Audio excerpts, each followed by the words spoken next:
اعوذ باللہ من الشیطان الرجیم بسم اللہ الرحمن الرحیم. معزز ناظرین، السلام علیکم ورحمۃ اللہ وبرکاتہ. آج ہمارے درمیان عالم اسلام کی جو معزز شخصیت تشریف فرما ہیں جناب عقیل الغروی صاحب قبلہ، اور ہمارا آج کا جو موضوع ہے جس کے متعلق ہم آپ سے کچھ سوالات کریں گے اور انشاءاللہ وہ مولانا صاحب اس کے جوابات دیں گے. اور اس موضوع کو جو تقلید کا موضوع ہے اور جو بہت ہی اہم موضوع ہے جس کے خلاف آج بہت زیادہ شبہات اور اعتراضات پیدا کیے جاتے ہیں اور خاص کر نوجوانوں کو گمراہ کیا جاتا ہے کہ تقلید واجب نہیں ہے اور تقلید ایک بیکار عمل ہے اور اس کی قرآن میں مذمت کی گئی ہے. تو ہم مولانا صاحب سے چند سوالات کریں گے تقلید کے متعلق. سب سے پہلا سوال تو یہ مولانا صاحب آپ سے یہ کرنا ہے کہ بتائیے کہ مولانا صاحب تقلید اصل میں ہے کیا اور یہ کب سے شروع ہوئی ہے؟ بسم اللہ الرحمن الرحیم. تقلید ایک فطری عمل ہے، یعنی تقلید کی حقیقت فطری بھی ہے اور عقلی بھی. انسان جب سے پیدا ہوتا ہے کسی نہ کسی کی تقلید کرتا ہے، مختلف زندگی کے مسائل میں، زندگی کے مختلف اسالیب میں. ماں باپ کی تقلید کرتا ہے، اساتذہ کی تقلید کرتا ہے، انٹلیکچوئلز کی تقلید کرتا ہے. مختلف آئیڈیلز زندگی میں آتے ہیں اور ان آئیڈیلز کی انسان پیروی کرتا ہے، تقلید کرتا ہے. تقلید فطری شے ہے اور عقلی تائید اسے حاصل ہے. مذہبی اصطلاح میں تقلید کے معنی یہ ہیں کہ کسی ماہر قانون اسلامی، کسی عالم دین کے جو واقعی عالم دین ہو، یعنی دین کے احکام، حلال و حرام، واجب و مستحب، مباح، ان احکام کو ان کے دلائل سے ثابت کرنے کی صلاحیت رکھتا ہو، ملکہ رکھتا ہو، قدرت رکھتا ہو، ماہر فن ہو، جس کو کہ اصطلاحاً عالم کہتے ہیں، اس کی رائے کے مطابق عمل کرنا تقلید ہے. اور جو میں نے کہا کہ یہ اس پہلے معنی سے ہم آہنگ ہے، یعنی انسان اپنی زندگی میں مختلف مسائل میں کسی نہ کسی ماہر فن کی رائے کی پیروی کرتا ہے. مثلا عام اور مشہور مثال اس کی یہ ہے کہ اگر انسان بیمار ہوتا ہے تو کسی طبیب یا ڈاکٹر کی رائے کے مطابق اپنا علاج کرتا ہے. طبیب اور ڈاکٹر سے اس وقت وہ دلیل نہیں پوچھتا کہ آپ نے یہ دوا کیوں لکھی ہے. اسے یہ پہلے یقین ہونا چاہیے کہ یہ شخص طبیب ہے، یہ شخص ڈاکٹر ہے، مستند ڈاکٹر ہے، ماہر ہے، حاذق ہے، اپنے فن کا وفادار ہے. جب یہ تمام چیزیں انسان کو اطمینان حاصل ہو جائے تو اس کے نسخے پہ عمل کرتا ہے. یہ نسخہ لے کے اس پہ عمل کرنا تقلید ہے. دوسری مثال، آپ اگر کوئی گھر بنانا چاہتے ہیں، زمین خریدتے ہیں، زمین آپ کی، پیسہ آپ کا، ضرورتیں آپ کی، لیکن آپ کسی سول انجینئر سے نقشہ بنواتے ہیں، اس کے بنائے ہوئے نقشے کے مطابق اپنا مکان بناتے ہیں. کیوں؟ اس لیے کہ اس نے وہ فن حاصل کیا ہے، وہ عالم ہے اس فن کا، اس لیے آپ اس کے نقشے کو جو گتوں لے کر قبول کرتے ہیں اور نافذ کرتے ہیں، اس پہ عمل کرتے ہیں. اسی طرح دین ہے، دین کے احکام کو ماہر دین کی رائے کے مطابق عمل کرنا یہ تقلید ہے جو انسان کی فطرت میں ہے اور جسے عقل انسانی کی تائید حاصل ہے. عقل ہی یہ راہ سجھاتی ہے کہ اگر تم کوئی فن نہیں جانتے ہو تو جو اہل فن ہے اس کی رائے کے مطابق عمل کرو. یہ عقلی مسئلہ ہے، عقلی بھی ہے، فطری بھی ہے. اچھا مولانا صاحب، یہ میں سوال کرنا چاہتا ہوں آپ سے کہ تقلید جو باب تقلید ہیں توضیح المسائل میں آج ہم دیکھتے ہیں تو وہ ابھی چند سال سے اس باب تقلید شامل ہوا ہے توضیح المسائل.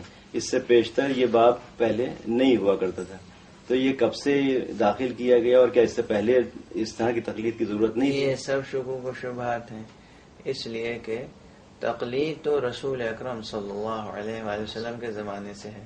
جی ہر مسلمان براہ راست رسول پاک کی خدمت میں حاضر نہیں ہو پاتا تھا. جی تو مختلف مقامات پر حضور نے مختلف صحابہ کو مقرر کیا تھا کہ ان سے علم حاصل کرو، جی ان سے فتویٰ حاصل کرو، جی ان سے ائمہ اطہار علیہ الصلوۃ والسلام.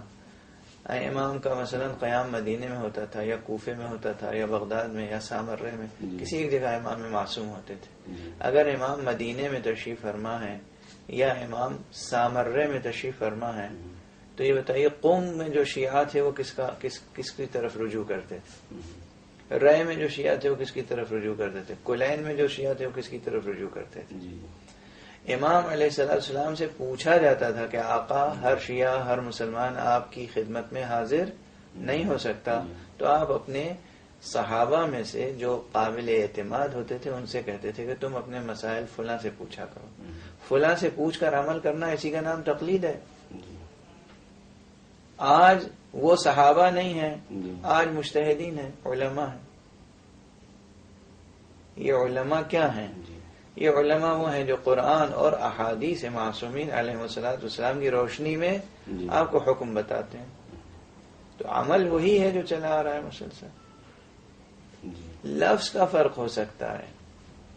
اگر کسی کو لفظ تقلید سے چڑ ہے جسے کہتے ہیں تو آپ اس عنوان کو بدل دیں، لیکن وہ چیز نہیں بدلے گی. حقیقت عمل وہی ہے. آپ نام تبدیل کر دیں، آپ اسے پیروی کہیں، آپ اسے استفسار کہیں، آپ اسے تقلید کے بجائے تعلیم کہیں. ایک زمانے میں نے کہیں کچھ لکھا تھا تقلید کے احکام، تو اس طرح نہیں لکھا تھا کہ باب التقلید، میں نے لکھا تھا باب التعلیم. تعلیم یعنی احکام کو سیکھنا کسی عالم کے ذریعے. اور لا مشاحت فی الاصطلاح، اصطلاح میں کوئی اختلاف نہیں. آپ نام کچھ بھی رکھ لیں، عنوان کچھ بھی رکھ لیں، جوہر معنی وہی ہے. ایک اعتراض مولانا صاحب یہ بھی کیا جاتا ہے کہ اسلام دین عقل ہے، اور اللہ سبحانہ و تعالیٰ نے انسان کو اتنی عقل دی ہے کہ وہ حلال حرام و حلال اور اپنے مسائل کو حل کر سکے، لہذا اس میں اس کو تقلید کرنے کی ضرورت نہیں، کیونکہ تقلید کی مذمت قرآن میں بھی کی گئی ہے. تو اس کے اوپر ذرا غور روشنی ڈالنے کی یہ سوال ایک مغالطہ ہے. اگر یہ مان لیا جائے کہ اسلام دین عقل ہے، دین فطرت ہے، اور اللہ نے ہر ایک کو اتنی عقل دی ہے کہ وہ حلال و حرام سمجھ سکتا ہے، تو پھر نبوت ہی کی ضرورت نہیں رہ جائے گی. پھر نبی کیوں بھیجا اللہ نے؟ یہ بالکل ایسے ہی ہے جیسے برہمن حضرات کہتے ہیں کہ نبوت کی ضرورت نہیں. وہ سرے سے اصل نبوت کے منکر ہیں. وہ کہتے ہیں کہ ہر انسان فطری طور پر، ویدانت کا جو فلسفہ ہے وہ یہی، ہر انسان فطری طور پر اچھائی برائی کا شعور رکھتا ہے، خدا سے جڑا ہوا ہے. ہر انسان خود اپنی جگہ خدا کے وجود پہ ایک دلیل ہے، اور اس لیے نبوت کی ضرورت ہی نہیں. میں نے ابھی اس سے آپ کے پہلے سوال کے جواب میں عرض کیا ہے کہ تقلید خود فطری امر ہے اور امر عقل ہے. عقل ہی کہتی ہے کہ تقلید کرو، یعنی عقل ہی یہ کہتی ہے کہ اگر تمہیں کچھ نہیں معلوم ہے تو جسے علم ہے اس سے وہ چیز معلوم کرو. اسی حکم عقل کو قرآن مجید نے بعنوان امر ارشادی اس آیت میں ارشاد فرمایا کہ فاسألوا اہل الذکر ان کنتم لا تعلمون. اگر تم علم نہیں رکھتے ہو تو جو علم رکھتے ہیں ان سے پوچھو. علم جو نہیں رکھتے ہیں ان کا اہل علم سے پوچھنا یہی تعلیم ہے یا یہی تقلید ہے. اسے یہ فطری بھی ہے، عقلی بھی ہے، شرعی بھی ہے. اچھا مولانا صاحب، جیسے میں نے کہا کہ تقلید کے بارے میں کہا تھا کہ تقلید شروعات کب سے ہوئی، کس طرح سے پہلے یہ آیا، اس طرح سے ابھی آپ نے ویسے اس کی عرض کیا کہ انسان پیدائش سے لے کر تقلید شروع کر دیتا ہے، اور اسلام جب سے پیدا ہوا ہے تب سے تقلید ہو رہی ہے. جی رسول کے دور سے تقلید ہو رہی ہے. جی مگر یہ کہ جس طرح اس وقت جیسے تقلید ہم لوگ کرتے ہیں کسی علماء کی، کسی عالم کی، تو کیا اسی انداز میں پہلے بھی تقلید کی جاتی تھی؟ امام معصومین کے بعد جو غیبت کے بعد جو دور شروع ہوا تھا اس دور میں بالکل اسی انداز میں ہوتی تھی. تقلید کے معنی یہی ہے کہ ایک اہل علم سے، ایک ماہر علم سے، ماہر حدیث و قرآن سے حکم دریافت کرنا اور اس حکم کے مطابق عمل کرنا. تقلید یہ ہے. بالکل یہی نظام تھا، یہی سسٹم تھا. ظاہر ہے کہ زندگی ترقی یافتہ ہو رہی ہے جی تو پہلے لکھ کے کتابیں تقسیم ہوتی تھیں، اب جی چھپ کے تقسیم ہوتی ہیں. جی پریس ایجاد ہو گیا. جی نظام یہی تھا، نظام اب ترقی یافتہ ہو گیا. جی.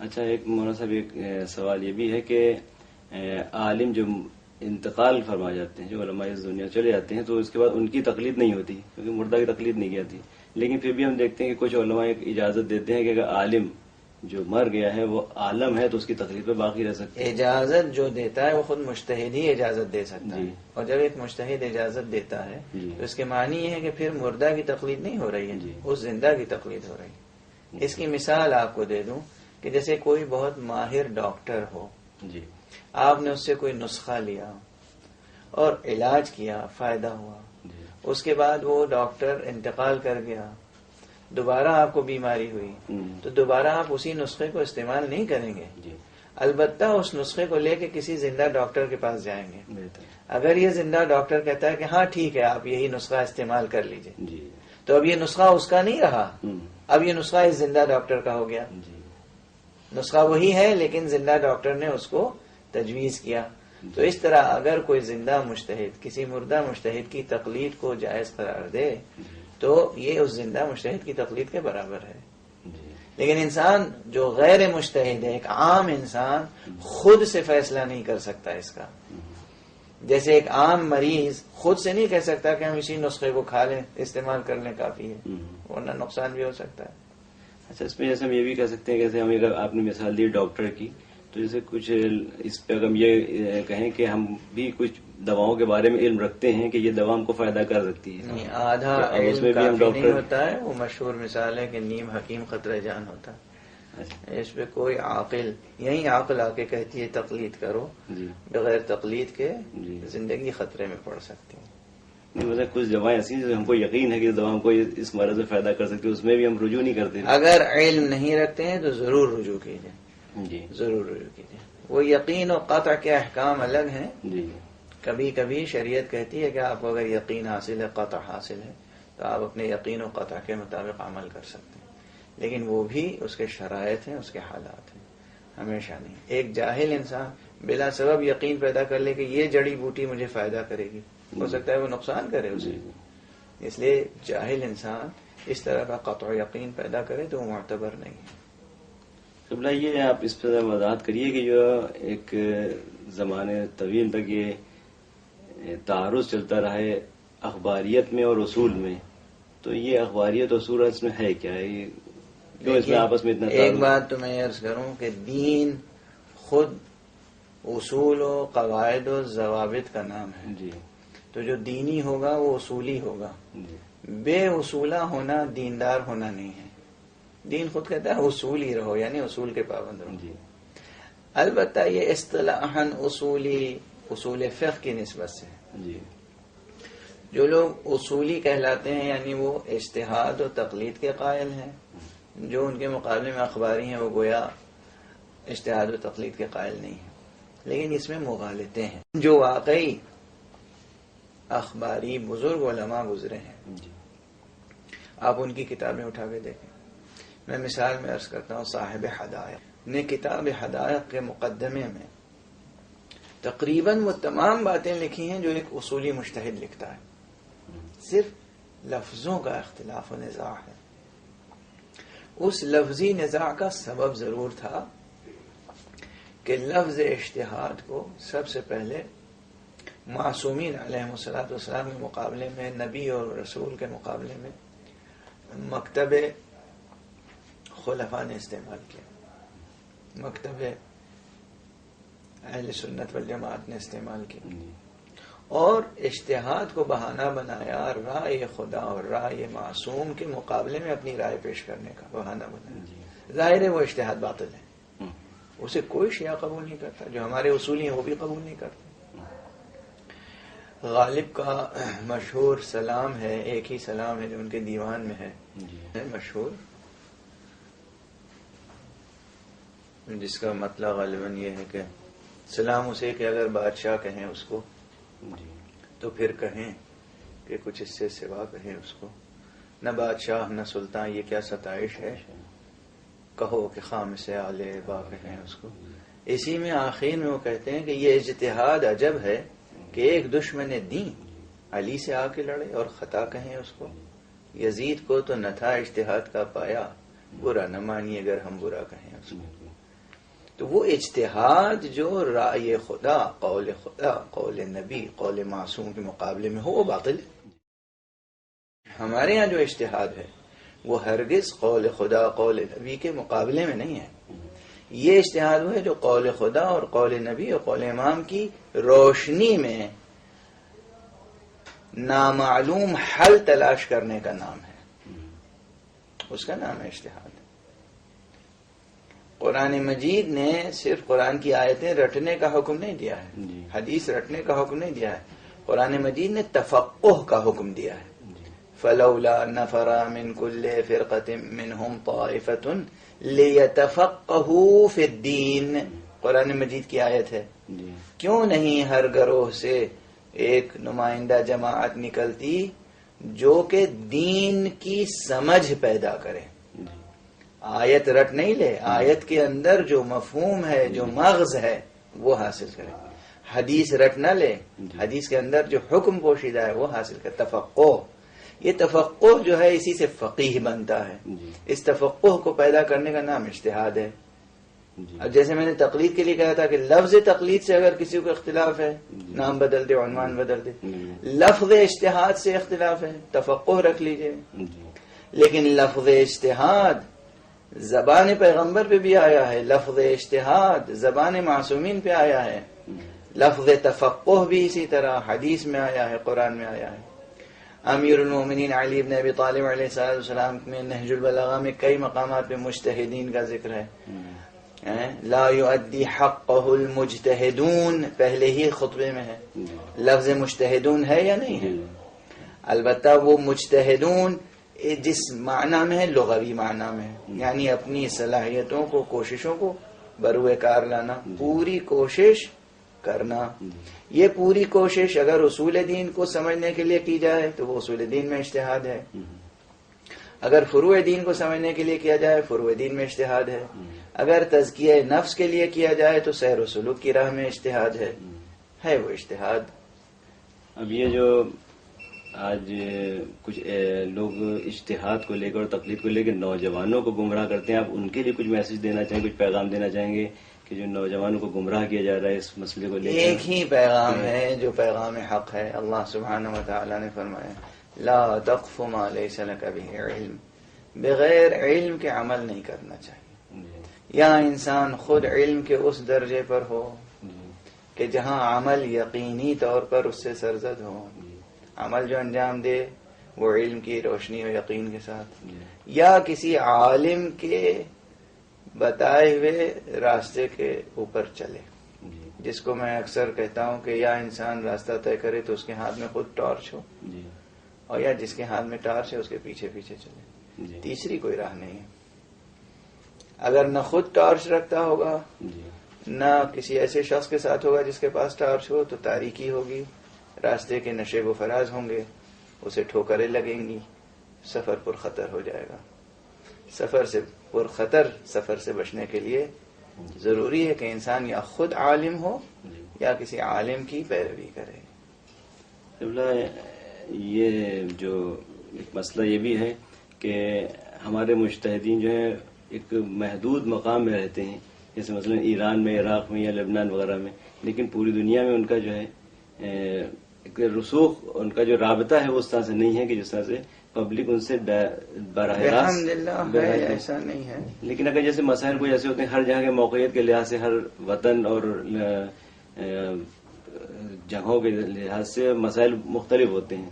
اب وہاں کے مسائل کچھ اور ہیں، یہاں کے مسائل کچھ اور ہیں، تو ان کو اس کا حل صرف ایک ہے کہ آپ خود مجتہد پیدا کیجیے.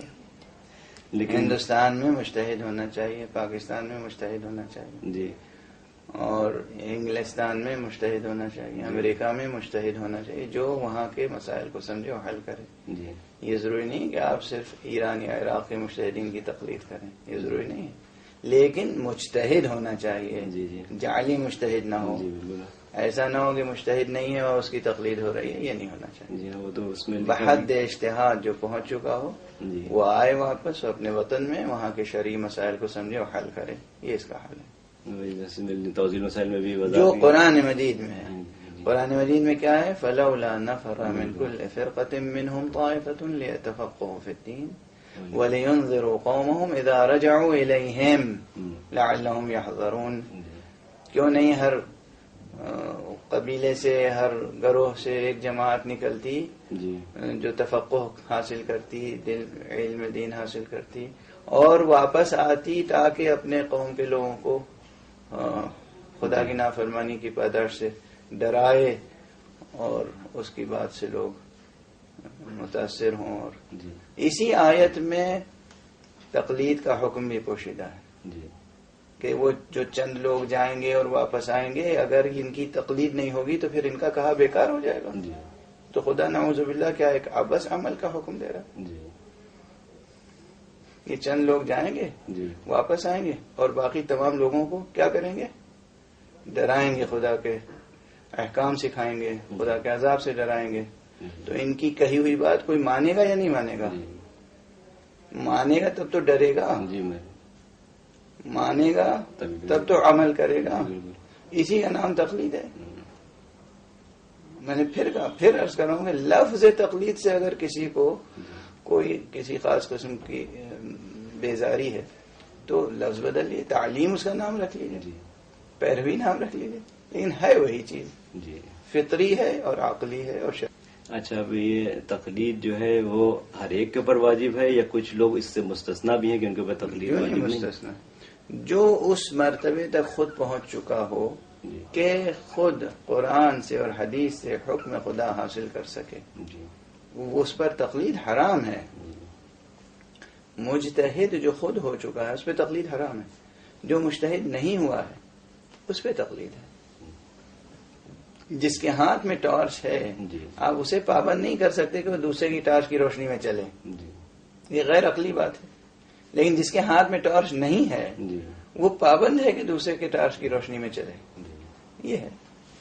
مولانا صاحب میں آپ کو بہت تہ دل سے شکر گزار ہوں کہ آپ نے اپنا قیمتی وقت دیا اور ہم لوگ کے لیے وقت نکال کے اس اہم موضوع کے اوپر روشنی ڈالی. اور ہم توقع رکھتے ہیں کہ انشاءاللہ اس مختصر سی گفتگو سے خاص کر نوجوان طبقے کو کچھ فائدہ ہوگا. اور یہ جو مسئلہ تقلید ہے اور اجتہاد کے خلاف جو پروپیگنڈا کیا جاتا ہے اس میں کافی حد تک کمی آئے گی اور لوگوں کو معلوم ہوگا کہ واقعاً یہ مسئلہ تقلید کوئی ایک معمولی مسئلہ نہیں ہے بلکہ ایک اہم مسئلہ ہے جو غیبت امام میں ہم کو علماء سے مرتبط رکھتا ہے، علماء سے وابستہ رکھتا ہے. اور ہمارے لیے بھی ایک فرض ہے کہ جب تک امام غیبت میں ہے اللہ ان کے ظہور میں تعجیل عطا کرے، اور جب تک امام غیبت میں ہیں ہم لوگ اس دور میں اپنے علماء سے وابستہ رہیں تاکہ اپنے دین اور اپنی پروردگار کی بنائی ہوئی شریعت پر اور رسول اکرم کی بنائی ہوئی شریعت پر پابند رہیں. خدا حافظ. السلام علیکم ورحمۃ اللہ وبرکاتہ.